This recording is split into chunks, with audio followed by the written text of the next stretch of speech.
us since that night at Baptiste's place. Well, guess there's no point in worrying about it now. Let's go join up with the others.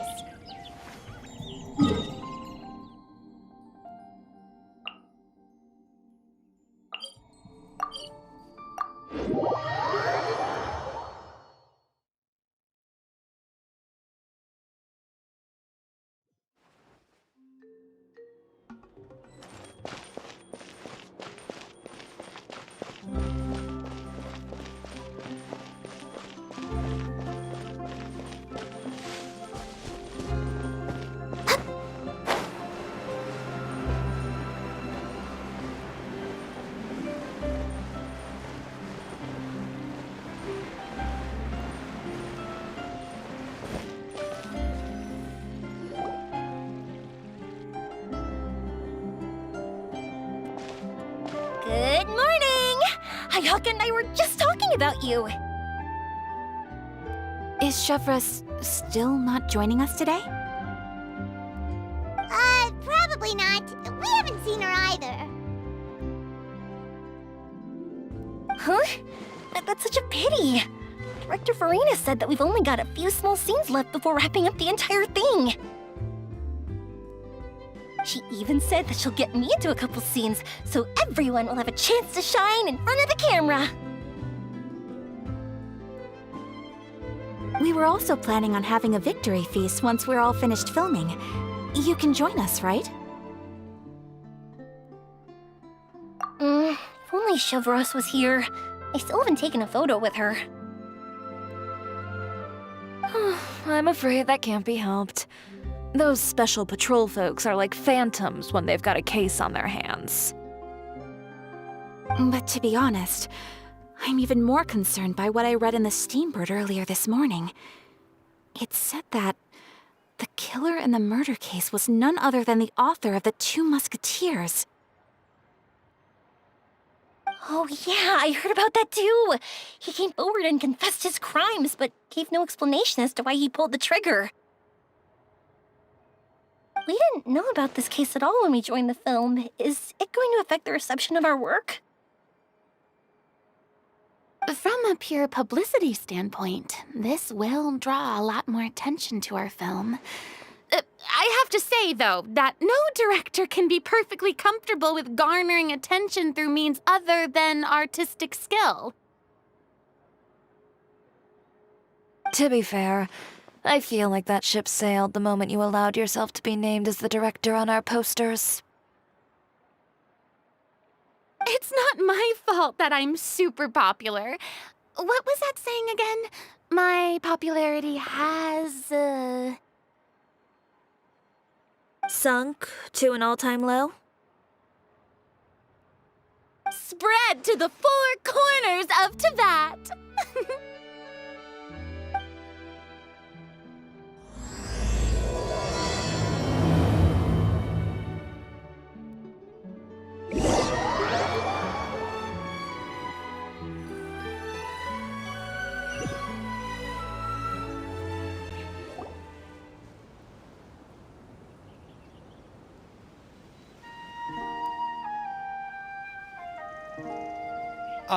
Excuse me, everyone. Xavier! Feels like it's been ages since we last saw you. I've been talking non-stop with the Film Association, and I'm absolutely swamped trying to coordinate the film's marketing. So forgive me for not being around more often, but please believe me when I say that I will make sure everyone's hard work gets the exposure it deserves.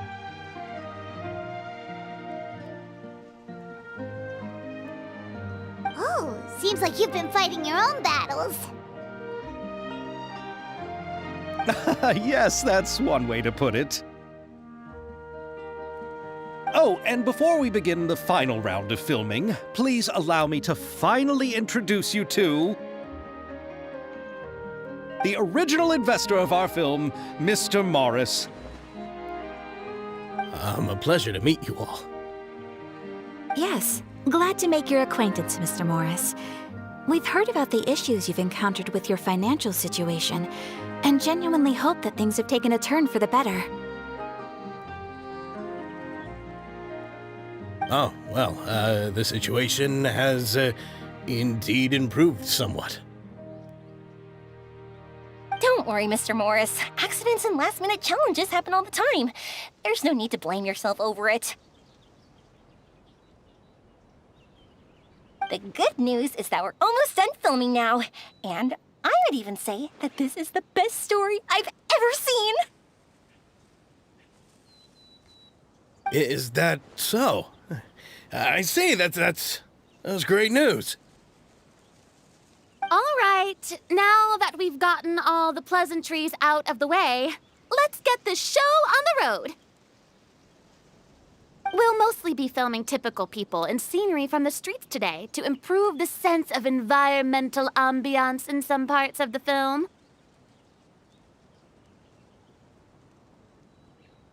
Oh, and there'll be a cameo for Mr. Kamisato and Miss Yoimiya as well.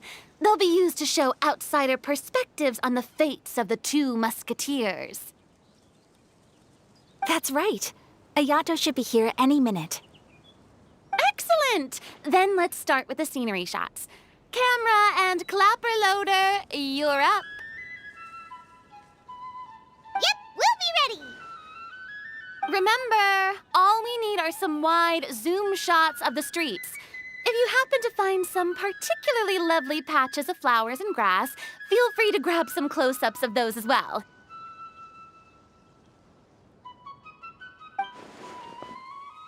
Ready? Lights! Camera! Action! Okay, now move the camera slowly. Try to focus on that flower. What's wrong? Just adjust the focal length a bit. Something the matter? Huh? But wasn't it working fine for all the days before? Veronique, can we try a different camera? No problem. How about this one? All right, let's give it another try. Lights! Camera! Action!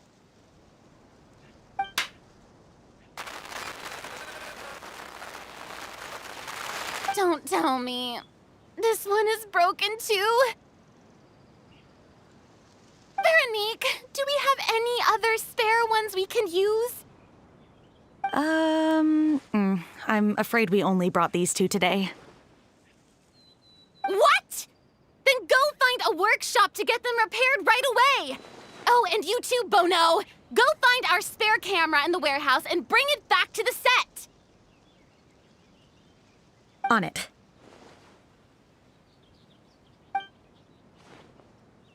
Greetings, everyone. My apologies for the delay. Is something the matter, Ayaka? It seems like there are some issues with the filming equipment today. We're stuck for the moment. I see. Well, let's not just stand here twiddling our thumbs. Actors, to the makeup booth. We'll start on the next scene as soon as we get a working camera.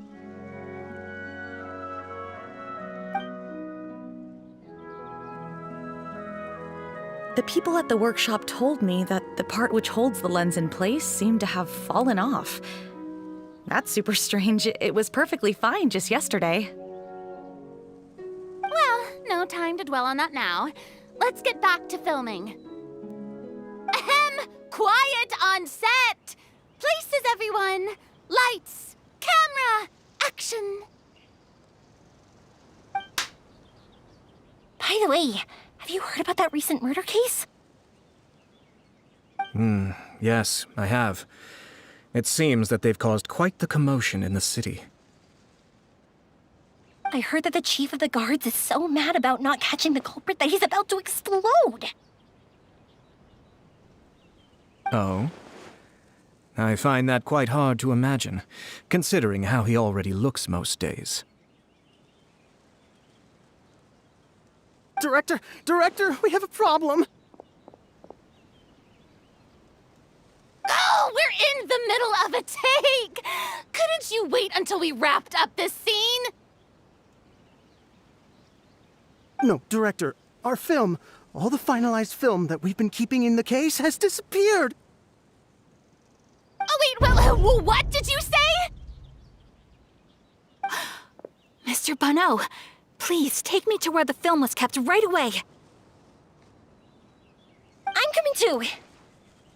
No, Yoimiya, you have to stay here. Oh. Okay, listen up. Everyone who's not working on this current scene can go with Bonneau to look for the film. Everyone else, stay put and wrap up the scene. Unbelievable. How could all these problems happen in just one day?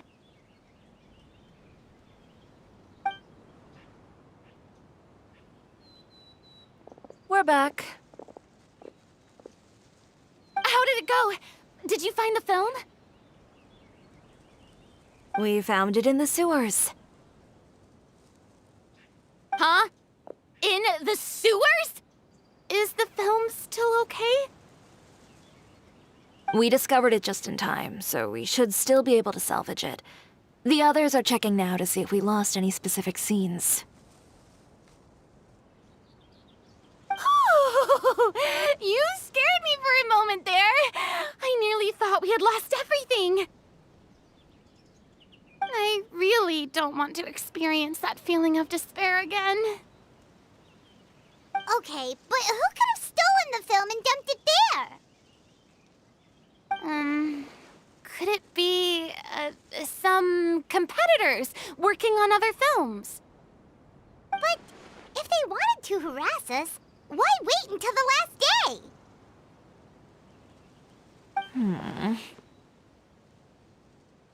Okay, we don't have time to really look into it right now. Let's strike while the iron is still hot and wrap this thing up once and for all. Yeah, let's finish it.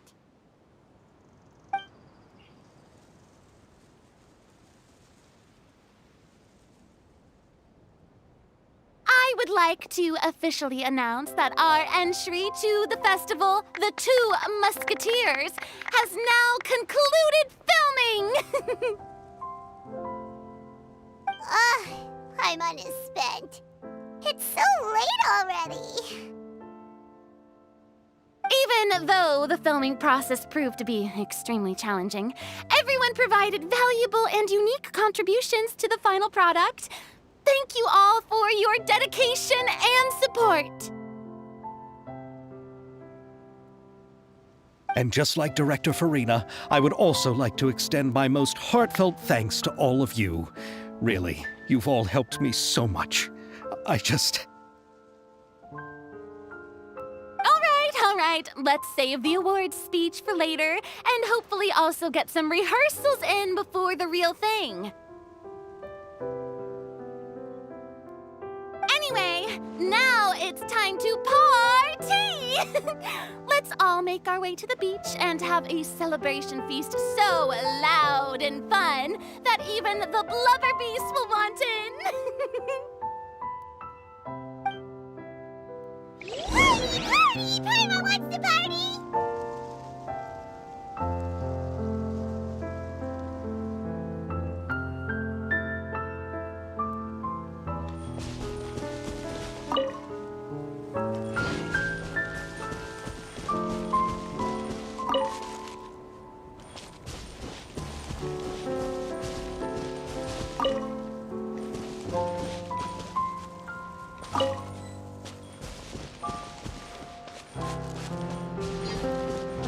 Whoa, this place is hopping.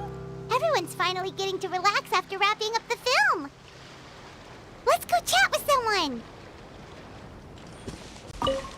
Have you ever seen a fireworks show, Mr. Morris? It's pretty amazing. I'm afraid I haven't, but I'll take your word for it.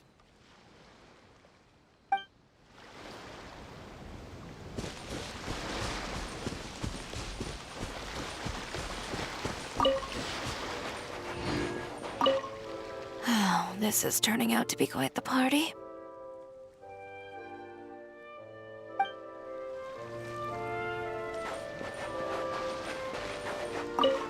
I was thinking, if this film turns out to be a success, could I ask the two of you to stay and be a part of my crew? Of course, I'll definitely increase the pay for next time. I'd be more than happy to, Mr. Xavier. Thank you for the offer, Mr. Xavier. But I've made some plans to go on a journey to the other nations once the festival is over. Is that so? Well, then in that case, bon voyage, Miss Veronique. Please feel free to get in touch once you've returned to Fontaine.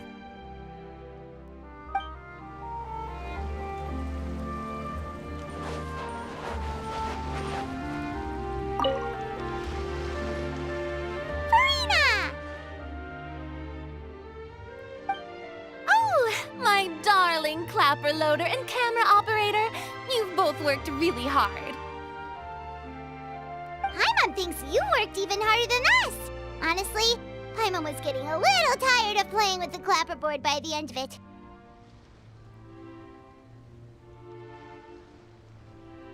Worst of all, Paimon started having dreams of you shouting, "Lights, camera, action!" into Paimon's ears. The actual dream can't even start until you've yelled that. Hey, if anything, shouldn't I be more grand and delightful in your dreams? We've been through so much together, and that's how your brain remembers me? That's not Paimon's fault. We've just used the clapperboard too much lately. Anyway, what's most important is that we wrapped the film. I'm pretty confident that we'll take first prize. Hey, no need to mention the official name. Wait, now that you mention it, if we did win the prize, would Farina just get a statue of herself? Come on, I don't need that kind of attention. Xavier can accept the reward on our behalf. But just imagine! Farina accepting the Farina Award and holding a Farina statue. I'm going back to my dessert now. You all can keep discussing that on your own.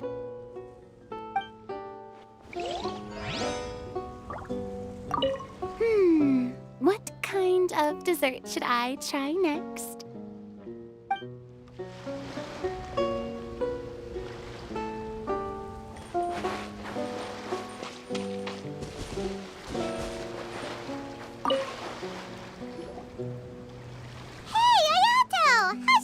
Going? Everything went rather smoothly. Thank you for your concern. Ayato told me that we've already confirmed the dates for some Inazuma Fontaine cultural exchange events. So the next time we visit, we'll be doing so in our capacities as the representatives of the Yashiro Commission. Oh, that's great! Then maybe Paimon will be able to find Fontaine detective novels in Inazuma from now on! Oh, wait. Wouldn't Yai Miko get upset if that happens? That would be stealing some of her business.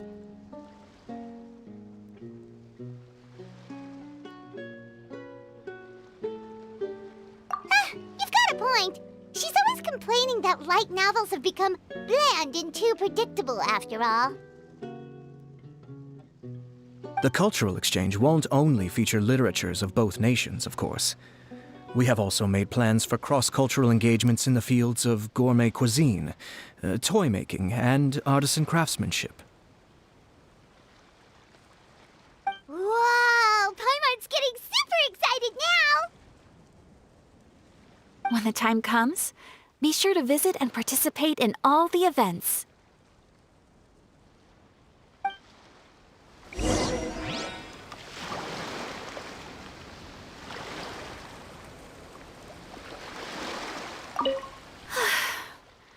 I wish we could have spent some more time here. Don't worry. It won't be long before we're back again.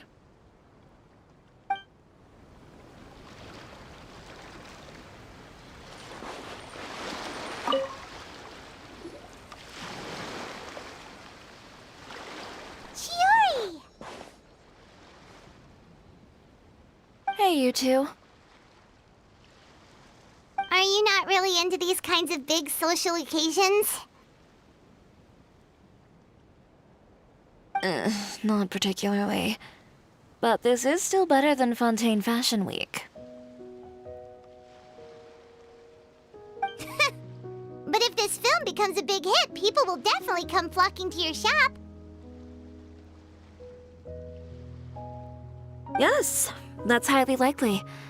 As long as the film can premiere as planned.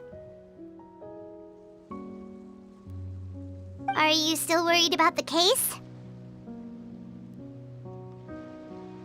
That and all the obstacles we had to face today. You're right. It's as if all our bad luck just manifested at once.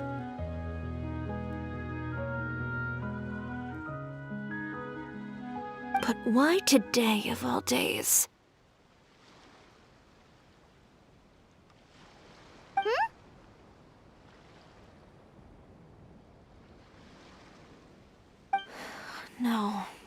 No, it's nothing. We've already delivered the film to the editors, so there should be nothing more to worry about. How are you doing, Mr. Morris? You having a good time? Well, you could say that. Do you happen to know when the party is scheduled to end? Judging by how much fun everyone's having, I'd say probably not until well after midnight.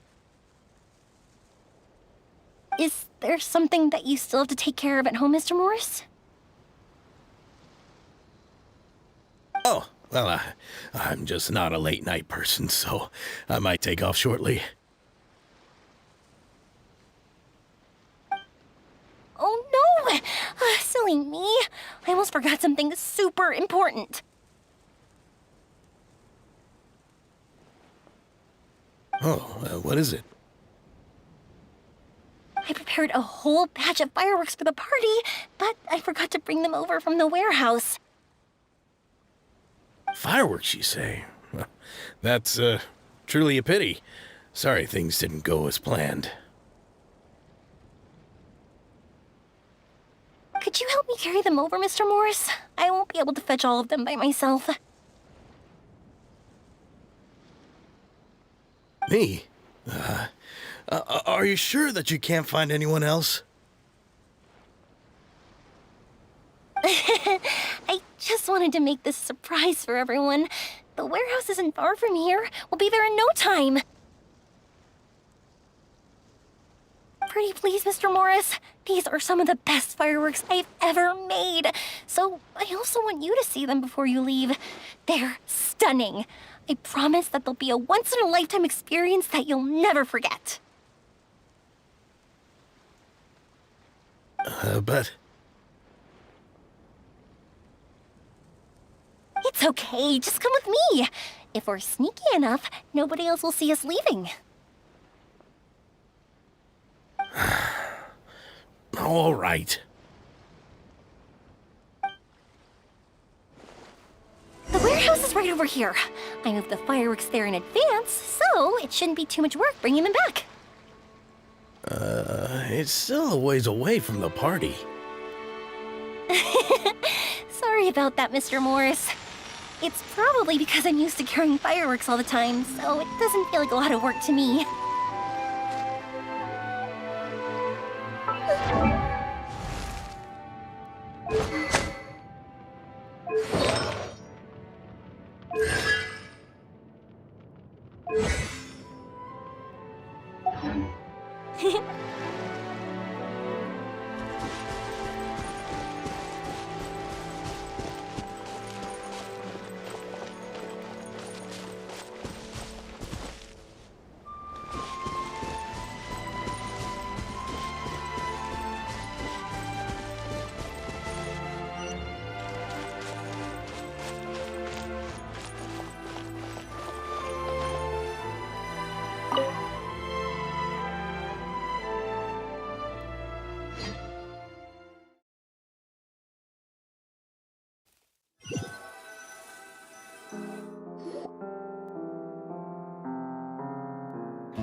It's dark in here.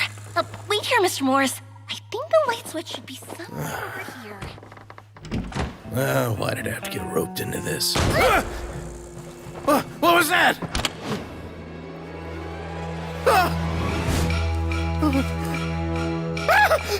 Who's there? Get me out! Get me out of here! Did you really think you'd get away, Morris?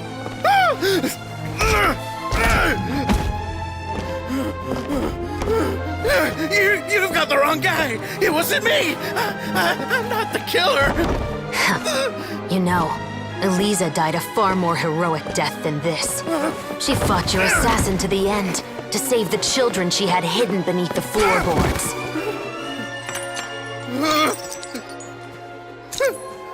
That is Eliza's pendant. The one with a photo of you two inside.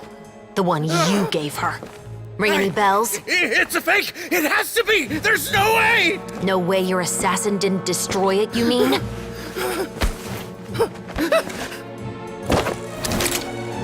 Did you ever love her, Morris? Or was killing her always the plan? No, please. Listen to me. I told Eliza to keep us a secret. I paid her plenty for her silence. I never thought she'd keep the child.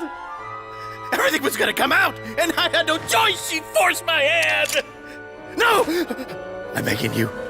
I have money. Just name your price, please. You can keep your Mora, and you can go to hell.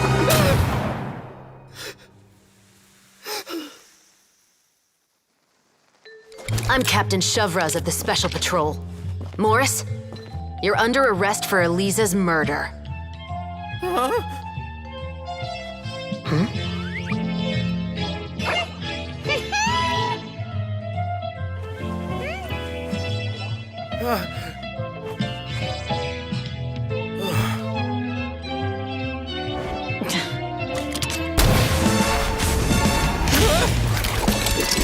You're under arrest too, prop manager Veronique.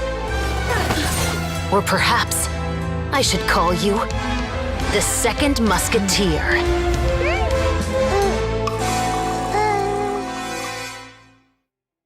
Wait, what's going on? This wasn't in the script. Drop the gun, Veronique. Why? Why would you keep me from exacting revenge on this heartless monster? Drop your weapon. This is my final warning.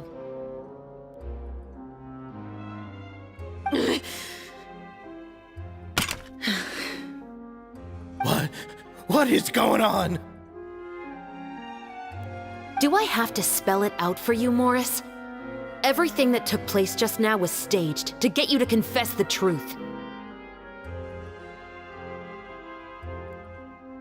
But this last part is all improv, of course.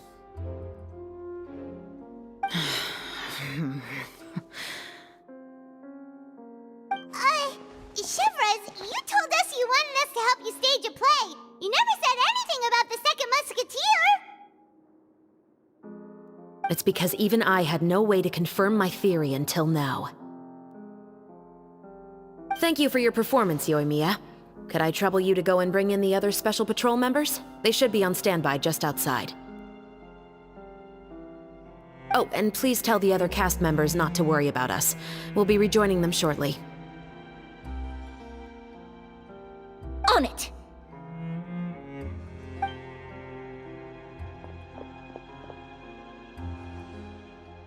So what do you think, Morris? Care to talk about what happened 20 years ago? My patience is limited, you know. Don't force me to take you back to the interrogation room. I'd wager that you wouldn't last for more than a minute in there. With the recording we made, you have no chance of winning in court. Cooperating with us now is the most practical move. All right. I'll talk. I hired an assassin to murder Eliza. She once worked as a maid on my family's estate. She was very beautiful, and after some time I fell for her.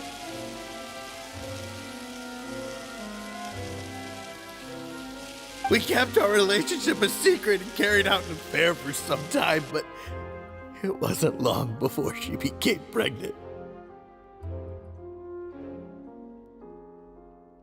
And if my parents ever found out, they would have stripped me of my inheritance and status, driven me out of my home. I also didn't expect Elisa to insist on bringing the pregnancy to term. She even asked me to leave my family and travel far, far away with her. She believed that you were truly in love with her. I didn't have a choice. I gave her a large sum of mora, told her to leave the family and to get rid of the baby. But then years later, she sent me a letter. There were photos of 2 children, and she even asked if I could find some time to visit them. Huh? 2 children? Paimon thought Baptiste was the only... you mean... Even if she had the children against your will, you could have just ignored the letter entirely. Why kill her? I had just gotten engaged to be married to an heiress from another wealthy family. So if anyone were to find out about Elisa, my life would be completely ruined. I didn't have a choice.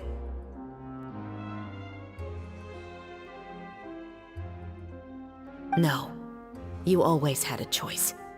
You just made the wrong choice. Again.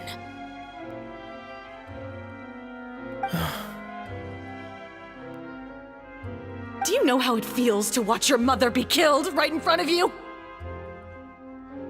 My brother and I were hardly even school age yet. We were hidden beneath the floorboards, grasping each other's hands like a lifeline. We were so terrified that we didn't even know we could ever take a breath.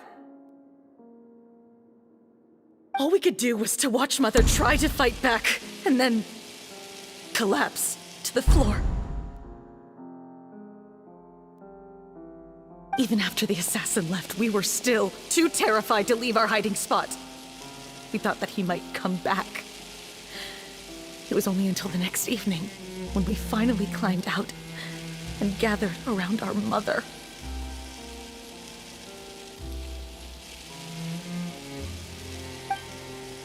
But she had already become cold and stiff to the touch.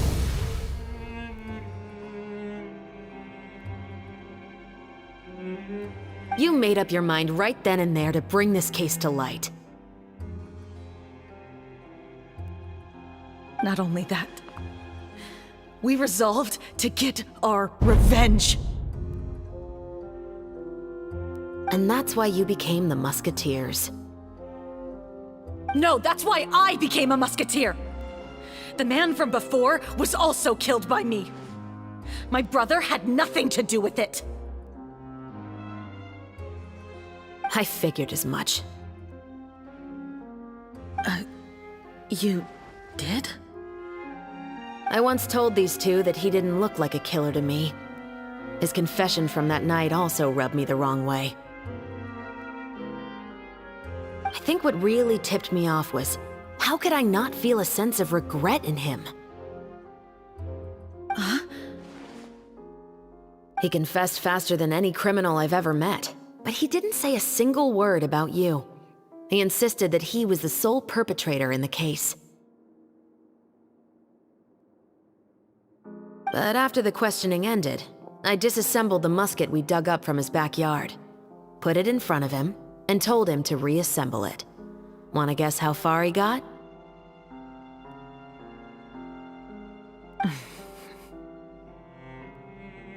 He had no idea where to even start. He's never touched a gun in his life. Based on that, I determined that he was not acting alone. He only surrendered himself to draw our attention and create a moment of opportunity for his partner. So, I decided to play along. And as expected, the second musketeer followed us without hesitation once she saw Morris get separated from the rest of the cast. Besides, why else would he call the novel The Two Musketeers?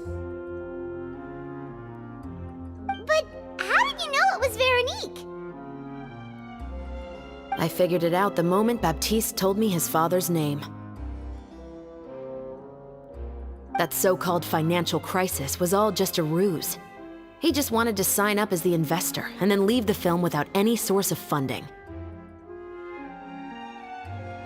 After all, he has a vested interest in minimizing the reach of this story. It's really just the same thing as what he did to Eliza all those years ago. Human scum. But then Xavier pulled out all the stops and got the film made against all odds. Morris couldn't have that. With the killer in custody, he figured it was safe to act. And so he came to visit the set today, just as I expected. Wait, so you were behind all those mishaps today?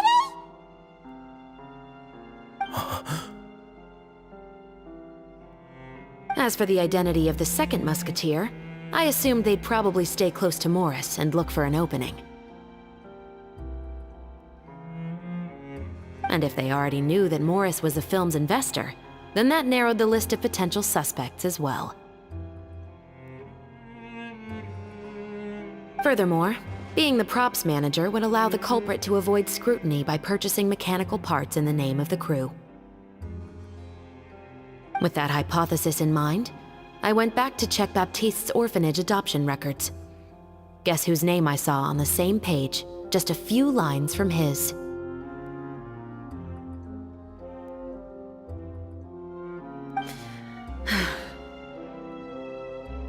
My brother. He trusted you. As in, he trusted me to perform the deed on his behalf? He trusted you to stand on the side of justice. I am. I thought you could do it as well. Oh, the look on your face when you told him to go to hell. I really thought you'd put a bullet in his brain.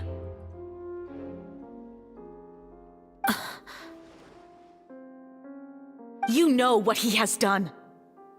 Are you telling me that you'd rather see him spend the rest of his life living like a king in the fortress of Meripede?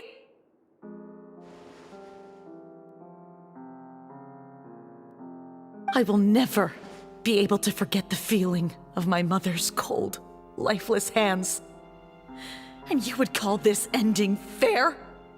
Is this what you call justice?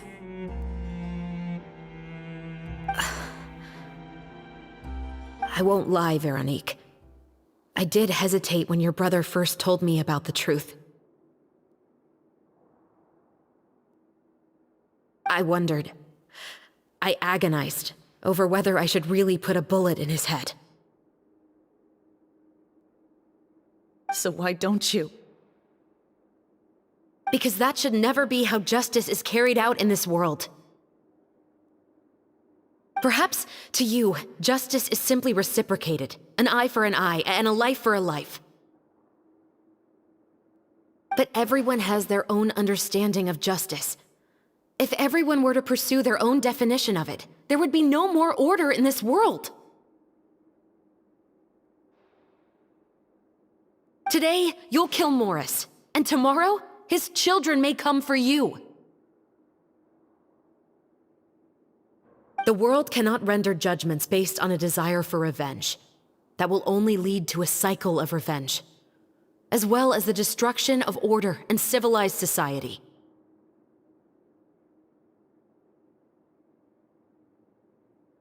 Fontaine is founded on a set of laws and a standardized code of justice. That is why we are the nation of justice. But with all that said, I will promise you this. Morris will not lead a cushy life in the fortress of Meripede. Chevros, the rest of the special patrol is here. Thank you so much, Yoimiya. Letelier, Terena, please take them away.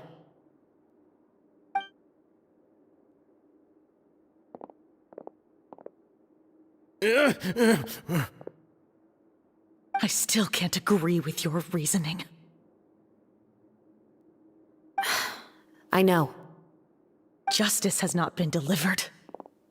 At least, not today.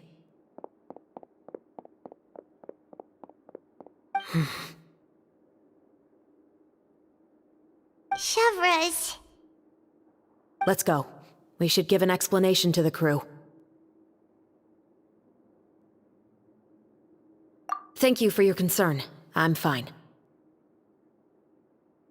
I'm just thinking about the things in life that have driven people to take justice into their own hands.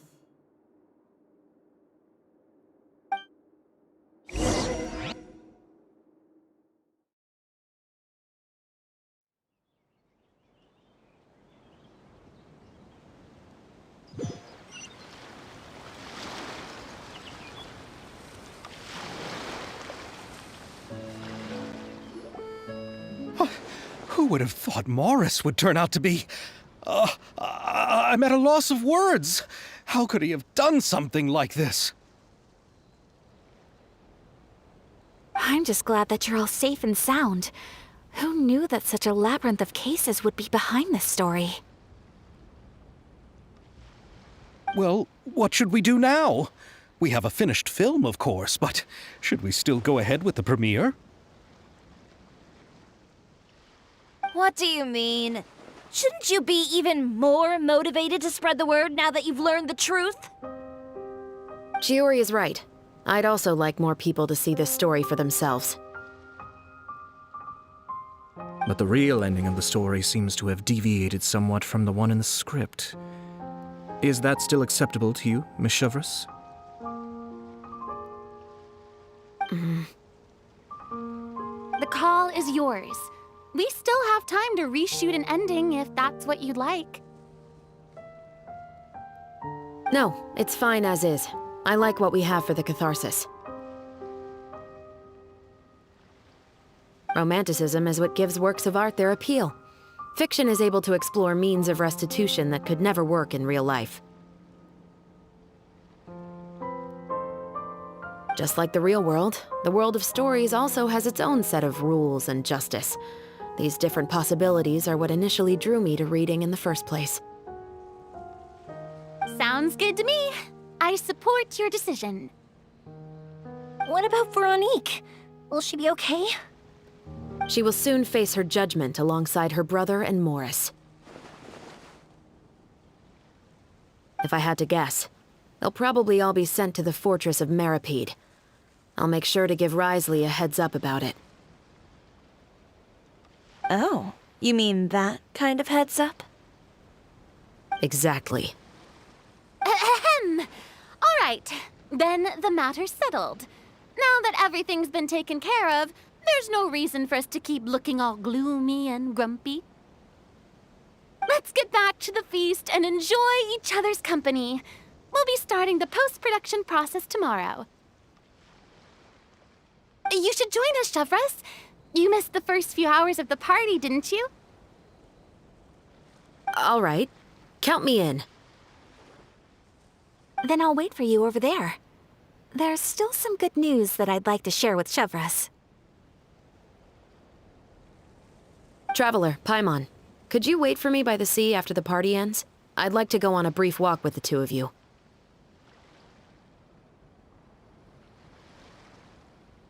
Thank you very much.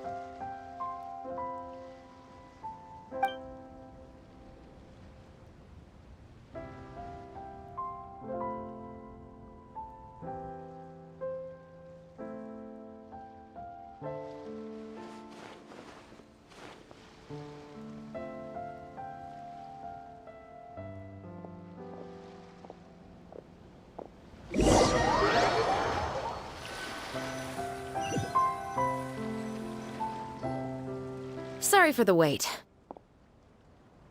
Oh, we weren't waiting long at all. Is there something else you wanted to tell us? No, I don't have anything new to share. I just felt that since you were my investigation partners, I should have another conversation with the two of you.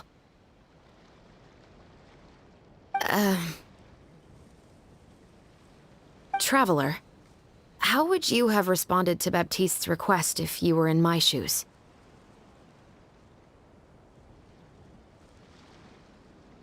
Is that so? Well, thanks for sharing.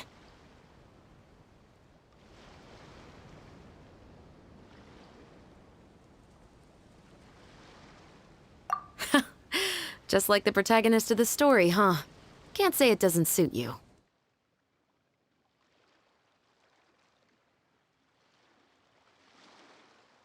When I was young, my father often took me here to swim.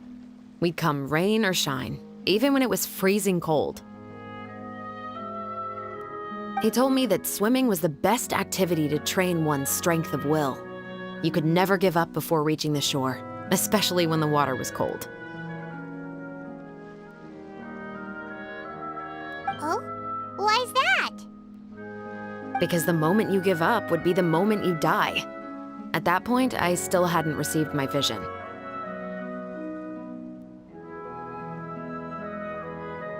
One winter, the chilly wind felt almost like knives on my skin, and the seawater was so frigid that it numbed my toes the moment I stepped in.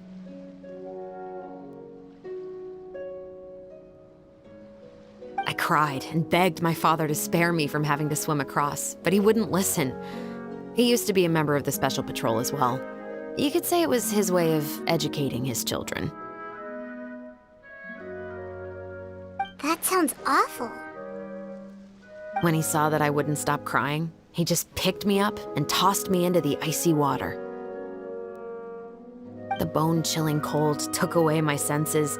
I couldn't feel anything but fear and rage. I waited for my father to save me, but one look and I knew he'd already started swimming for the opposite shore. I realized that if I were to give up, I really would die right then and there. I used all of my strength to try and catch up to my father. Those few minutes felt longer than my whole life up until that point. I did, however, make it to the other side. I've never felt afraid about anything in my life after that, nor have I ever cried again. That way of teaching would have never worked on Paimon. Yeah, I don't think that was the right method for anyone. It's just that, working now as I am in the pursuit of justice, I still sometimes feel like I've been tossed into that winter sea all over again. The anger and the helplessness. Shivers. But the worse I feel, the more I know to never give up. The alternative would be to forever lose myself among the waves. Anyway, how about a race? Neither of us will drown, but we can still see who swims faster.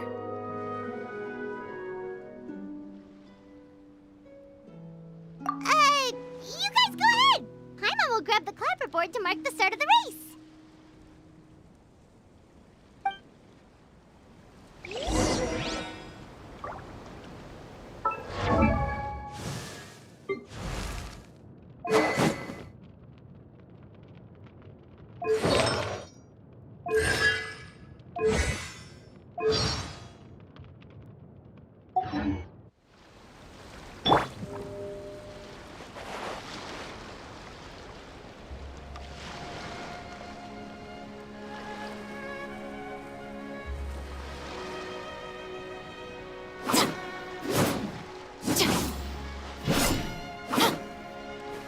Drop your weapons!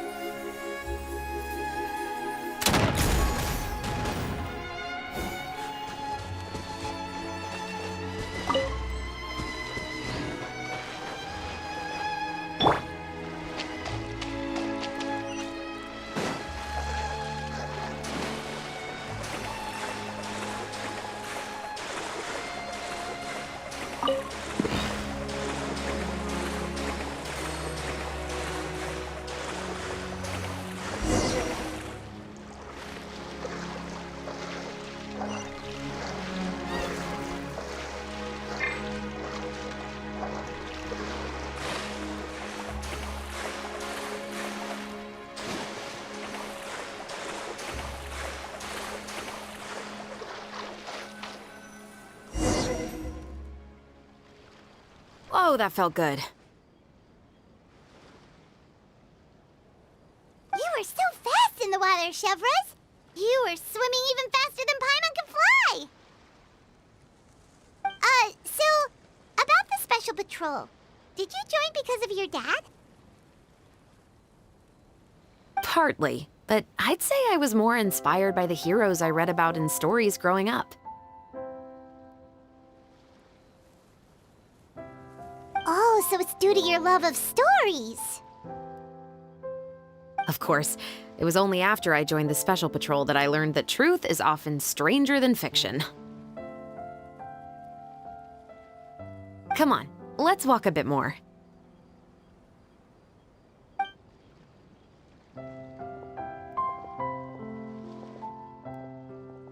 To be honest, I do sometimes question whether the decisions I make are the right ones. But I know that no matter what, I must keep swimming. Because the only thing I've got my eyes on is the shore in the distance.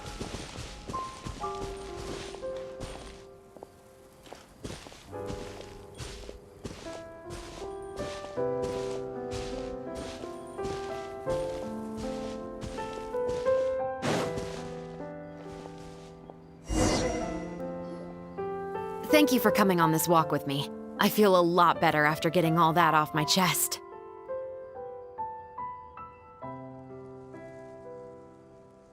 Huh. We're nearly back at Baptiste's house. Huh, you're right. I didn't realize we were so close.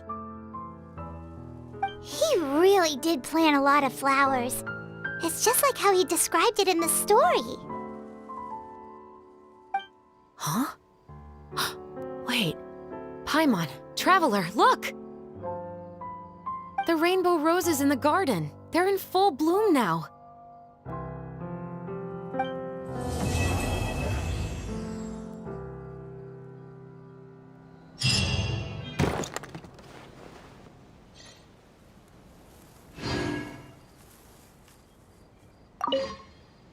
Even though it's a bit late, I must thank you for investigating this case with me. Not on behalf of the Special Patrol this time. It's a personal expression of gratitude from yours truly. Oh, you want to hear more about my father? To be honest, I didn't spend that much time with him. He was always busy with the Special Patrol, so he would often return home really late at night. Some nights, he didn't come home at all. Once, he didn't come home for a long time, maybe a whole week or so. When I went out to buy food, I learned that he had become a criminal, and by extension, that made me a criminal's daughter. But we can talk about that another day. I actually have a lot of sympathy for Veronique and Baptiste. I can understand the hatred they feel for their father. But that doesn't mean I'll allow them to walk the path of evil, even if it might lead to another sense of justice. Films are different from the real world. They're a form of art and represent the wishes in people's hearts. I adore the Two Musketeers, and I'm very happy to have had the opportunity to act the role as one. I can't wait to catch the film when it premieres in the Opera House. I'm looking forward to seeing the audience's reaction to the climactic ending.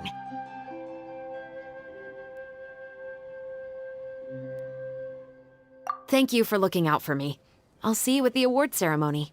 I'd be very surprised if we don't win.